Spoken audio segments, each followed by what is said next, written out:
Assalamualaikum warahmatullahi wabarakatuh dan selamat sejahtera. Kita bertemu kembali dalam slot Virtual Speaker Scholar bersama saya dan Koordinator Pengusaha Pendidikan Haji Kompetensi, pelajar semester keempat, Bachelor Sains Pertanian, moderator anda pada episod malam ini. Terima kasih saya ucapkan kepada para penonton, pelajar dan pengajar sekalian kerana sudi untuk bersama-sama memperdengarkan perkongsian Virtual Speaker Scholar yang ke-22. Sebelum kita mulakan sesi perkongsian pada malam ini, izinkan saya untuk memperkenalkan ahli panel kita. Ahli panel kita lahir dan dibesarkan di Johor dan merupakan pelajar tahun ketiga program Bachelor Science Horticulture. Bercita-cita untuk menjadi ahli botani, beliau juga merupakan alumni Diploma Pertanian UPM Kampus Bintulu pada tahun 2018 dengan kelas pertama. Selain itu, beliau juga aktif dalam bidang sukan dan pernah memegang jawatan sebagai MPK Sukan College 12 sesi 2019-2020. Beliau juga merupakan olahragawati harapan K15 pada tahun 2019. Tanpa membuang masa, saya persilakan ahli panel kita, Saudari Syahmira Yusof, untuk memulakan perkongsian beliau yang bertajuk Penanaman dan Penjagaan Pokok Hiasan dalam Rumah. Terima kasih Saudari Anissa. Assalamualaikum dan salam sejahtera. Saya Syahmira binti Yusof. Saya merupakan pelajar Bachelor Sains Horticulture tahun ketiga.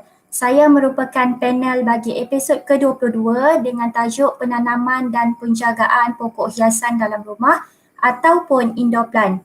Jadi currently saya memiliki tidak kurang daripada 50 indoor plant, tidak termasuk yang telah saya jual dan sebagainya. Jadi mengapa saya memilih tajuk ini adalah kerana saya melihat ramai yang mula menjinakkan diri dengan penanaman indoor plant dan ada di dalam kalangan rakan-rakan serta family member saya yang sering bertanyakan kepada saya, Syahmira, pokok apa yang sesuai untuk ditanam, pokok apa yang sesuai dengan bajet dan cara penjagaannya bagaimana.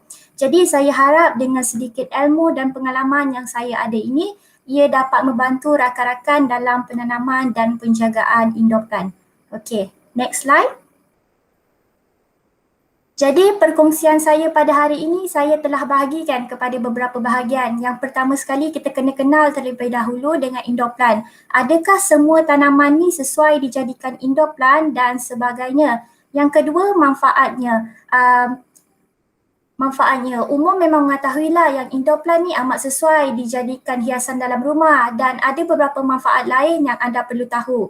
Yang ketiga, pokok apa yang sesuai dengan saiz ruang dan pelbagai lagi environmental factor.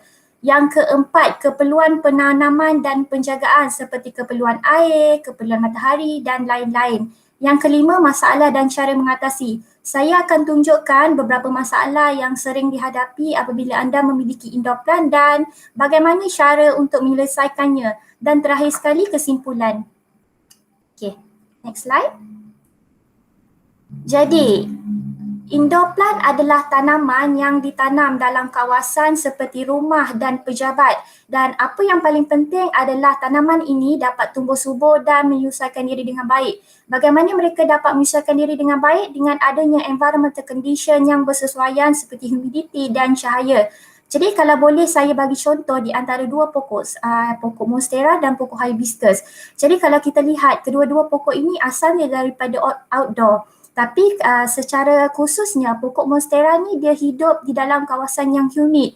Di mana dia mendiami habitat di dalam kawasan ladang getah ataupun ladang kelapa sawit. Jadi bila kita bawa masuk kedua-dua pokok ini, kita akan dapat perhatian yang pokok monstera ni dia dapat beradaptasi dengan baik berbanding pokok hibiscus. Jadi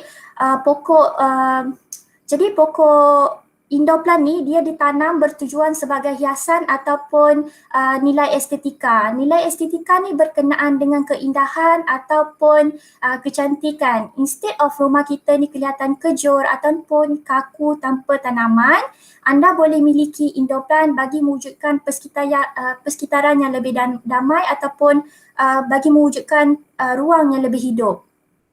Okay, next slide.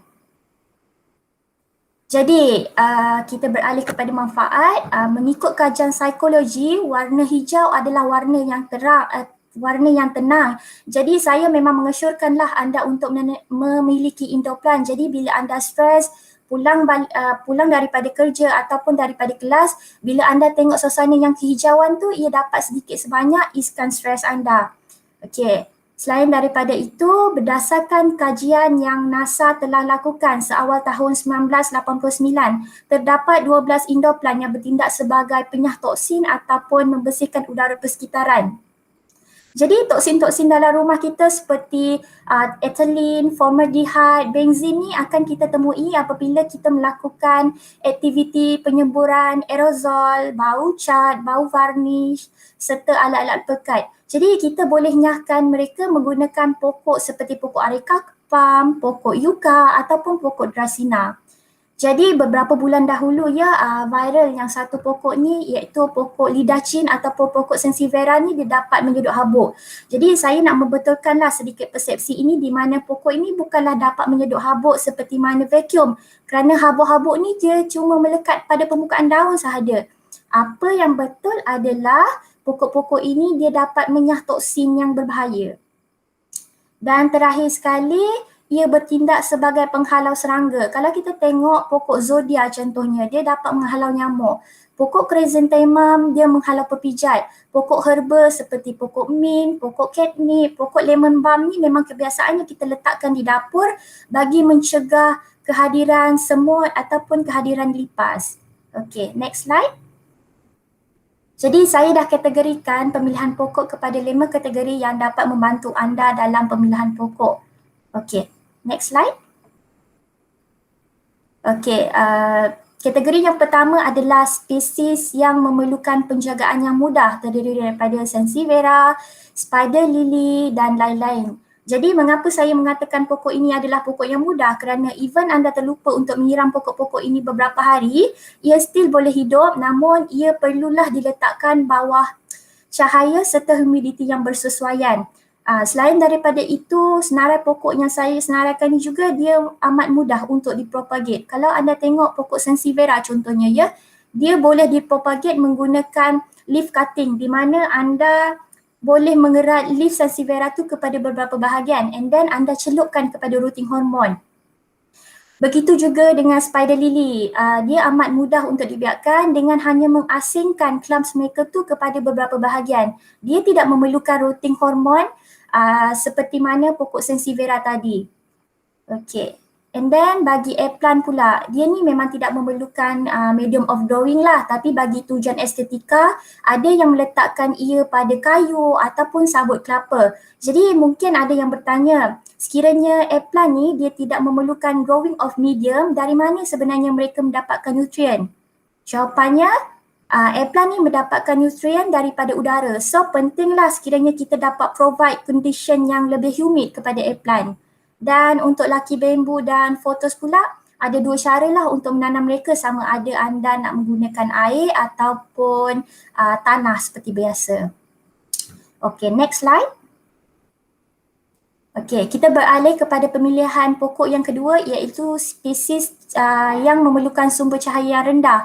Bagi penghuni mini studio apartment contohnya, mereka memang memiliki sumber cahaya yang amat rendah, serta bagi anda yang memiliki ruang yang besar namun kawasan rumah anda tu tidak menghadap cahaya matahari, jadi anda dinasihatkan untuk memiliki pokok-pokok ini. Kalau kita tengok pokok-pokok ini memang asalnya daripada deep jungle di mana mereka ni memang shade loving plant. Jadi pokok-pokok ini kadar penyiraman mereka memang amat rendah.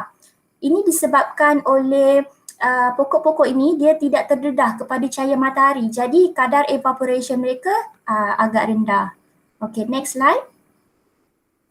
Yang ketiga adalah kategori hijau dan subur. Saya boleh katakan ini adalah kategori yang saya amat gemari di mana saya suka suasana jungle light. Jadi pokok-pokok ni amat sesuai untuk kita recreate suasana tersebut. Jadi anda boleh menggunakan dua tips saya di mana saya akan memilih pokok yang berdaun lebar seperti pokok monstera ataupun pokok bird of paradise. And then kita boleh juga pilih pokok yang bila mana kita masuk ke dalam hutan kita akan nampak dia banyak. Okay, kita boleh pilih pokok-pokok daripada spesies fern seperti Boston fern, bird nest ataupun asparagus fern. Okay, slide yang baru. Dan bagi anda yang memiliki ruang yang kecil dan terhad, tak bermakna anda tidak boleh memiliki indoor plant. Pokok-pokok yang ni dia amat bersesuaian sekiranya anda nak letakkan ke atas meja pejabat ataupun dalam bilik.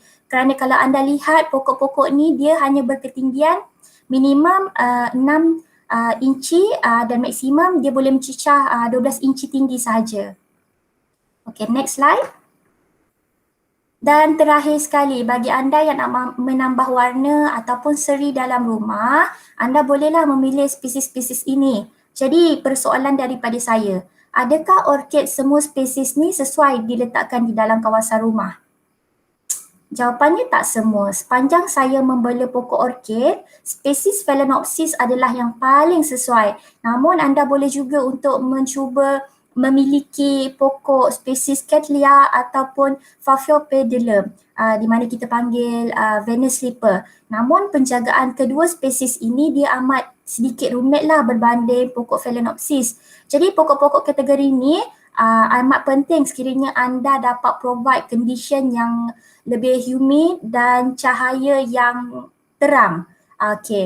Untuk pokok ni anda perlu menyediakan cahaya yang terang namun bukan direct light. Ini bagi mengindus pembungaan dan juga mengekalkan warna yang vibrant pada daun mereka. Okey, slide yang baru.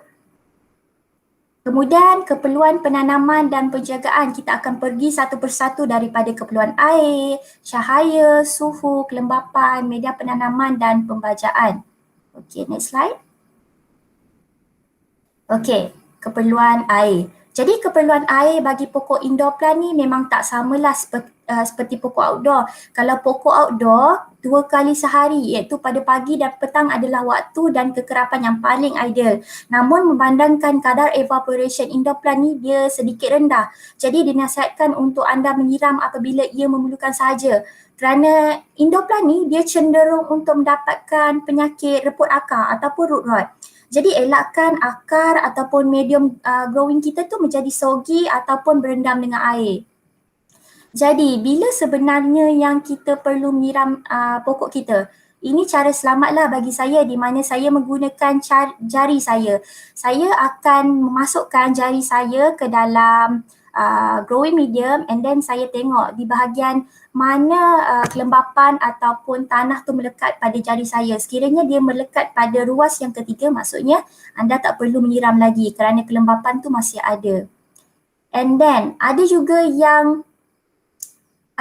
yang menggunakan petunjuk ataupun kesan pada daun di mana saya tak menggalakkanlah untuk anda melakukan cara ini kerana terdapat beberapa pokok yang sukar untuk kita hidupkan semula ataupun revive setelah mereka layu. Jadi bila mereka ambil masa yang agak sedikit lama untuk revive, mereka tense untuk mendapatkan serangan penyakit. Jadi persoalan kedua, berapa kuantiti yang sesuai untuk menyiram indoor plant? Jadi saya kebiasaannya take cues habitat pokok tersebut. Pokok indoor plant seperti Philodendron ni asalnya daripada tropical regions di mana hujan ni turun secara kerap. Manakala pokok seperti cactus dan sukulen ni dia lebih suka keadaan yang lebih kering. Seterusnya saiz pokok juga memainkan peranan yang penting lah di mana pokok yang besar seperti pokok Liqualapam, pokok Strelitzia dia memerlukan kuantiti air yang lebih banyak berbanding pokok-pokok kecil seperti pokok Kalanchoe ataupun pokok jade plant. Di samping itu pokok-pokok yang di dalam pot bersaiz kecil juga memerlukan kuantiti air yang sedikit. Namun harus diingatkan yang penyiraman mereka harus dilakukan dengan lebih kerap kerana air di dalam pot mereka ni mudah menjadi kering. And then ada beberapa kaedah yang digunakan bagi menyiram pokok, sama ada anda nak menggunakan saucer atau kita panggil piring pinggan ataupun kita terus menyiram di atas media penanaman tu. Jadi bagi saya kalau anda nak menggunakan saucer, anda perlu letakkan air pada saucer and then biarkan akar menyerap sampailah pada bahagian atas tu terasa lembab. Kalau bahagian atas tu dah terasa lembab, anda perlu membuang air berlebihan di dalam saucer tu bagi mengelakkan akar tu mengambil air yang berlebihan. Jadi bila dia mengambil air yang berlebihan, dia akan menyebabkan root rot. Okey? Jadi ini berdasarkan pemerhatian saya di mana kaedah ni sama yang dilakukan oleh kawan-kawan saya di college di mana mereka akan letakkan tisu yang basah, tisu yang lembap pada bawah pot. Jadi cara ini memang amat ideal lah untuk pokok-pokok yang tak suka wetness pada bahagian batang seperti cactus, succulent dan African violet. And then cara yang kedua, kita boleh menyiram secara terus pada tanah bagi membolehkan tanah tu fully soak di sekeliling pokok dan air tersebut tu boleh keluar secara terus melalui drainage hole. Sama seperti cara yang pertama tadi, after a while kita kena buang air berlebihan tu melalui yang keluar melalui drainage hole. Jadi saya nak share sedikit lah pengalaman saya pada awal penanaman sukulen dan kaktus saya di mana saya dapati yang batang sukulen saya tu cepat patah atau lebih tepat lagi kita panggil stem rot. Stem rot ni dia terjadi akibat serangan fungus. Jadi stem rot ni dia penyebabnya bila kita overwater ataupun tiada saliran yang baik pada pot kita. Jadi bila anda siram sukulen daripada atas, anda tense untuk menyiram berdekatan dengan batang. Jadi air tu dia akan berkumpul pada knots instead of pada akar. Okay, next slide. Okay, keperluan yang kedua adalah keperluan cahaya. Jadi memandangkan Malaysia ni adalah negara tropikal. Jadi tolong abaikan north facing window di bahagian atas diagram. Di mana north-south facing window ni hanya applicable kepada negara 4 season saja. Jadi terdapat 4 peringkat cahaya lah bagi penanaman indoor plant iaitu direct light, bright light, medium light dan low light. Jadi peringkat pertama adalah direct light di mana direct light ni adalah yang paling strong dan mendapat paling banyak exposure.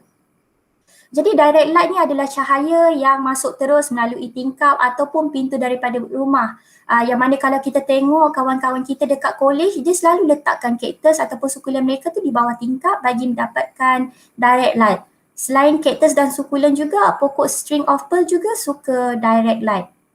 And then seterusnya kita ada bright light di mana sunlight tu dia tidak menembus secara tepat pada pokok-pokok tersebut. Jadi keadaan ini bila anda meletakkan pokok-pokok anda tu di belakang pintu sliding door contohnya. Pokok-pokok yang ni dia sesuai menerima bright light seperti pokok chrysanthemum, pokok anthurium, serta pokok-pokok yang daunnya berwarna seperti pokok caladium. Jadi mereka ni perlu mendapatkan bright light bagi menginduce pembungaan serta mengekalkan warna yang vibrant pada daun mereka. Jadi tahap yang ketiga pula adalah cahaya sederhana ataupun medium light. Jadi tahap yang ini adalah yang paling sesuai untuk pokok-pokok berdaun hijau seperti pokok monstera, pokok bird of paradise dan pokok areca palm. Jadi pokok-pokok ni dia masih lagi mampu mendapatkan cahaya tapi tak secara terus daripada tingkap ataupun pintu rumah. Dan terakhir sekali tahap yang keempat iaitu low light di mana low light ni memang tiada chance langsung lah untuk mendapatkan cahaya matahari semula jadi. Namun suka diingatkan pokok-pokok still perlu mendapatkan cahaya bagi melakukan fotosintesis. Maka anda perlulah provide artificial light kepada mereka seperti pakai lampu Kalimantan ataupun lampu LED. Jadi pokok-pokok low light ni adalah pokok-pokok berdaun fleshy seperti pokok zigzag plant ataupun pokok sansevieria. Okey, slide yang baru. Okey. Kita beralih pula kepada suhu. Jadi pokok-pokok indoor plant ni kebanyakan asal habitat daripada tropical country. Jadi untuk keperluan suhu memang tiada masalah lah dengan cuaca Malaysia. Dia mampu hidup dengan baik di antara suhu 14 sehingga 27 darjah Celsius. Jadi sekiranya panas melampau macam yang kita hadapi pada bulan September ataupun bulan Oktober yang lepas, anda boleh tingkatkan pengudaraan dengan memasang kipas ataupun aircon ataupun anda boleh juga membuka tingkap supaya haba panas tu dia boleh keluar secara terus. And then kalau cuaca terlalu sejuk pula, anda boleh jauhkan pokok anda tu daripada tingkap ataupun letakkan teduhan ataupun bahan penebat di atas pokok anda. Jadi apa yang akan berlaku sekiranya anda membiarkan pokok anda berdekatan dengan tingkap? Jadi dia akan menjadi frost. Jadi bila dia frost, dia akan menyebabkan kerosakan pada sel pokok akibat dehydration. Jadi bila ice form membentuk, dia akan menyebabkan less water yang available untuk dilutkan garam, gula dan lain-lain yang terkandung dalam sel pokok. Jadi bila kepekatan garam tambah ni, dia akan menyebabkan kerosakan pada struktur sel, lalu boleh menyebabkan kematian lah kepada pokok. Okey, slide yang baru. Okey, keperluan yang keempat adalah kelembapan. Jadi tumbuhan ni dia dapat tumbuh baik di antara kelembapan 40 sehingga kelembapan maksimum 60%. Jadi sekiranya tumbuhan ni diletakkan di kawasan yang terlalu kering dan gersang, iaitu kelembapan kurang daripada 20%. Jadi transpirasi yang berlebihan tu akan terjadi pada pokok. Jadi apa yang terjadi bila pokok tu mengalami transpirasi yang berlebihan? Jadi kesannya wilting akan berlaku kerana pokok ni dia akan kehilangan lebih banyak air daripada apa yang diserap oleh akar. Jadi bila sel kehilangan banyak air, dia gagal berfungsi dengan baik dan akibatnya dia akan menyebabkan pokok tu layu dan the worst boleh menyebabkan kematian pada pokok. Jadi bagi menyiapkan diri anda menghadapi cuaca ataupun keadaan yang terlalu kering, anda bolehlah meletakkan tanaman berdekatan antara satu sama lain bagi mewujudkan persekitaran mikro. Jadi bagi plant breeders, mereka memang dah familiar lah dengan makro dan micro environment, di mana macro environment ni seperti climate ataupun soil, manakala micro environment seperti jarak antara tanaman. Kemudian kita boleh gunakan air humidifier, botol misting yang spray-spray tu. Jangan yang terakhir yang mungkin yang ramai tak familiar lagi, iaitu kita letakkan tanaman kita di atas batu kerikil yang berisi air. Jadi kenapa kita nak buat macam ni? Ingat seperti yang saya katakan, kita tak nak pokok kita tu akarnya berendam dalam air di mana dia akan menyebabkan root rot. Okey, cuba kita tengok di bahagian atas gambar ni. Jadi water tu dia akan evaporate di sekeliling, lalu dia bolehlah meningkatkan humidity. Okey, slide yang seterusnya. Kita beralih kepada slide yang kelima. Faktor yang kelima iaitu media penanaman. Jadi untuk indoor plant, campuran media yang terbaik terdiri daripada moss, peat moss, vermiculite dan perlite.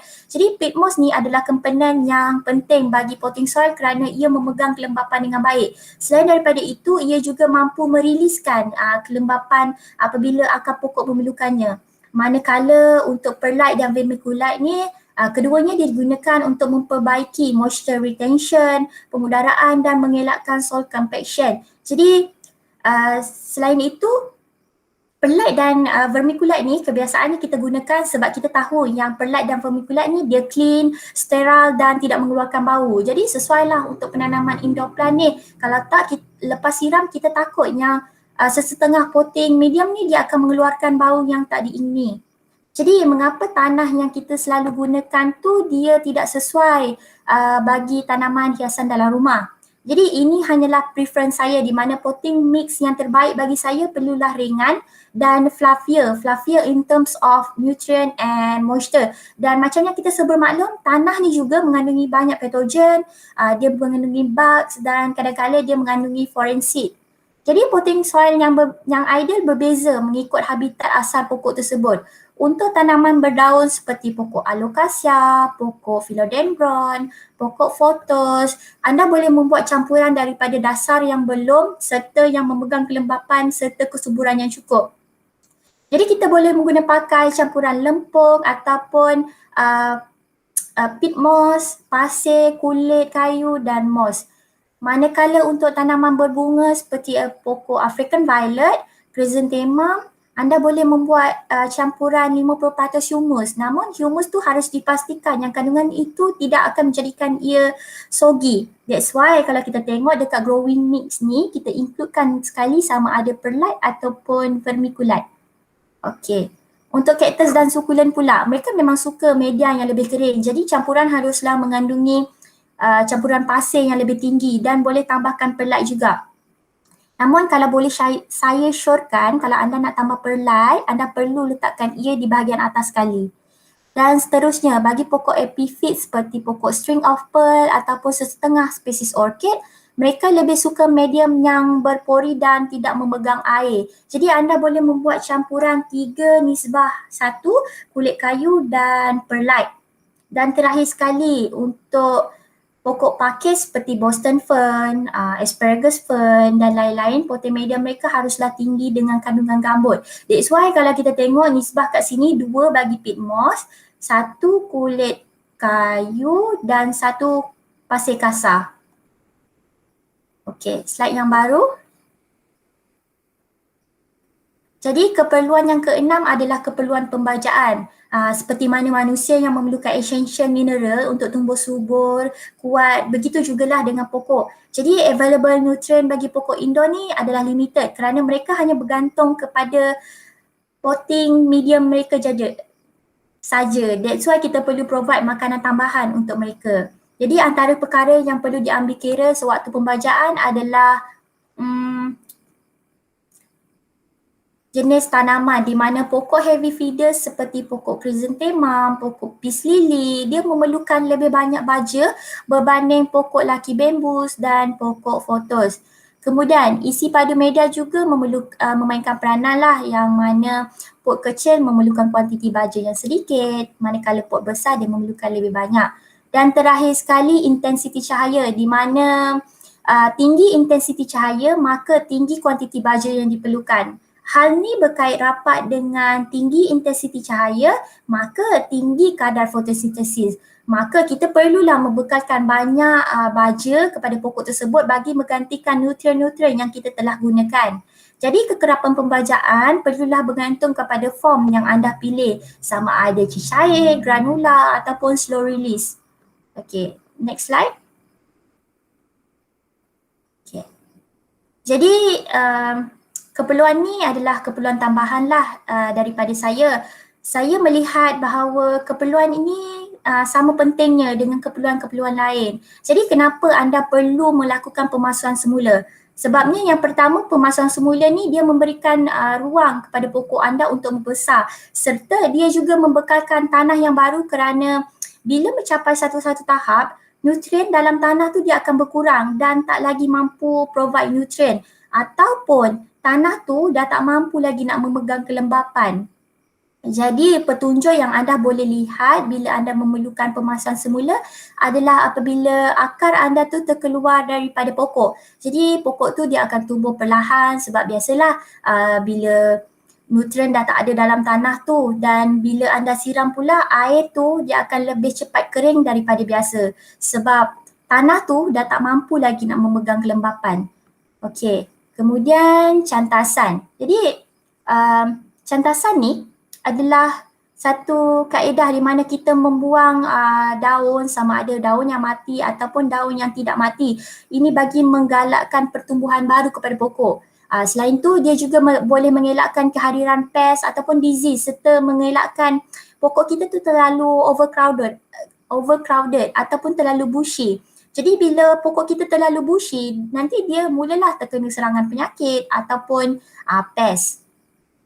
Namun anda perlu ingat yang ada beberapa pokok yang kita tak boleh cantas seperti pokok spesies palm ataupun pokok island pine, kerana kedua-dua ni dia membesar menggunakan terminal dominant bud dan mereka ni tidak memiliki latent bud. Jadi kalau anda membuang dominant bud mereka, dia boleh menyebabkan kematian pada pokok.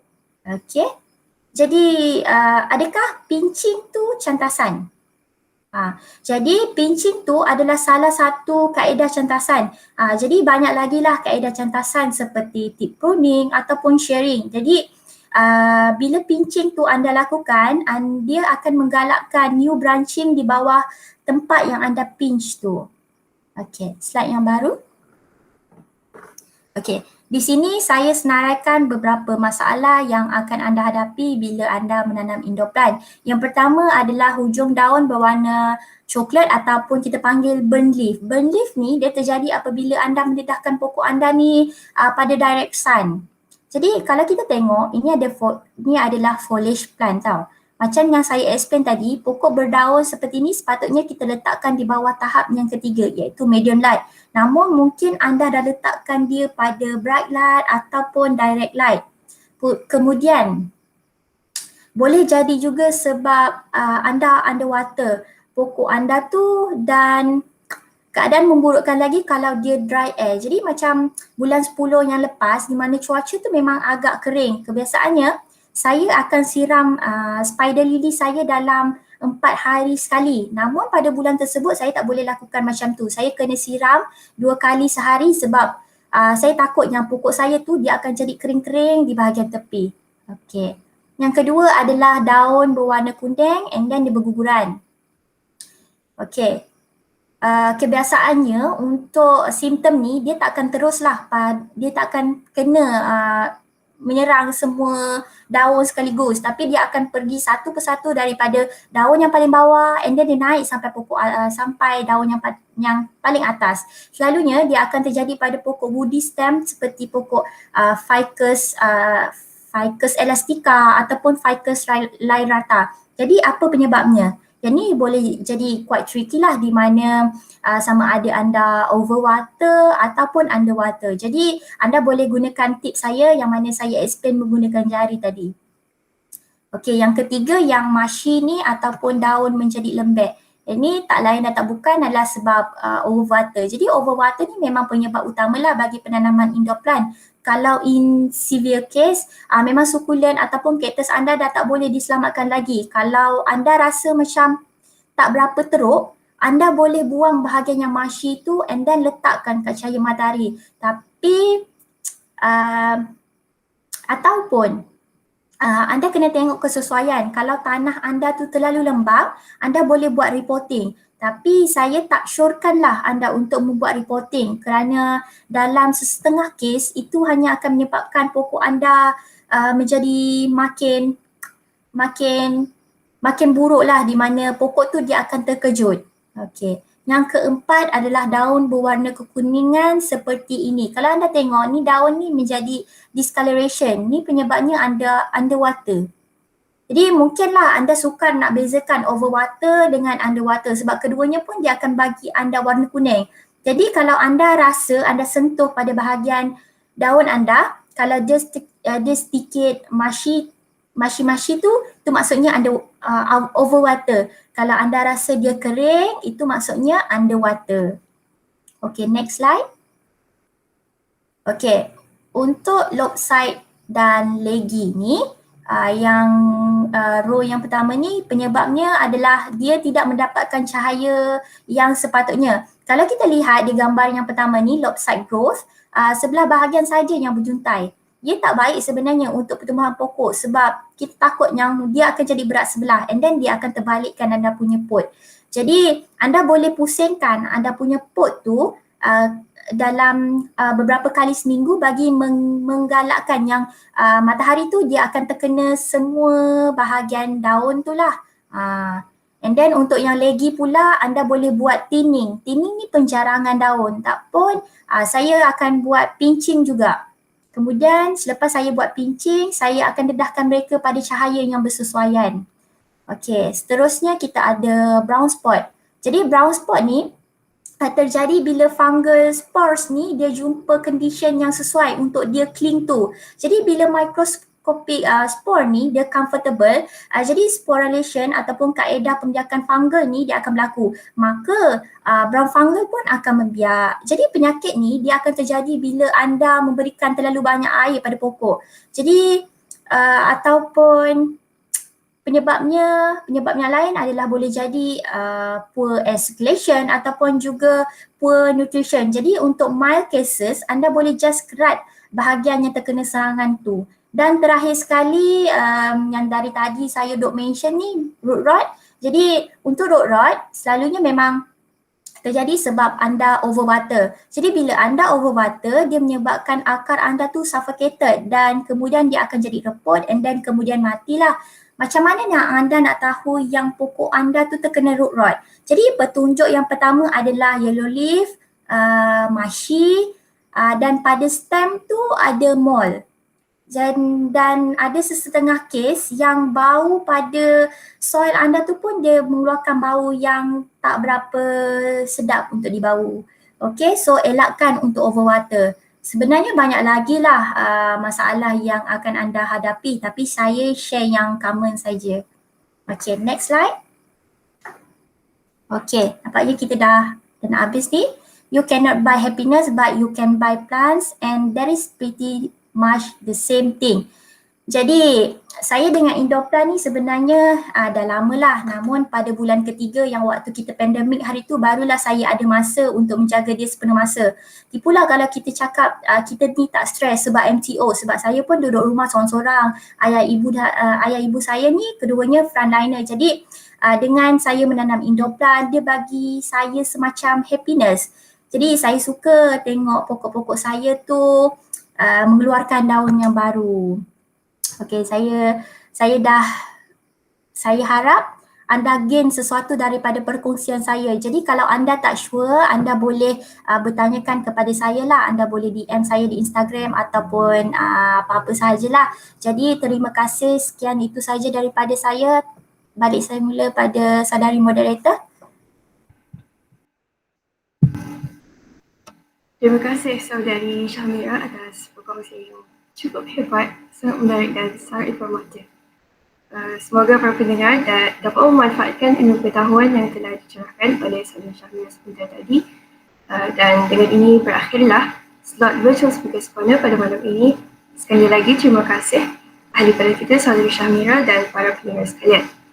Nantikan episod Virtual Speakers Corner yang seterusnya dan saya akhiri dengan Assalamualaikum dan selamat sejahtera. Dan yang tunjang kehidupan.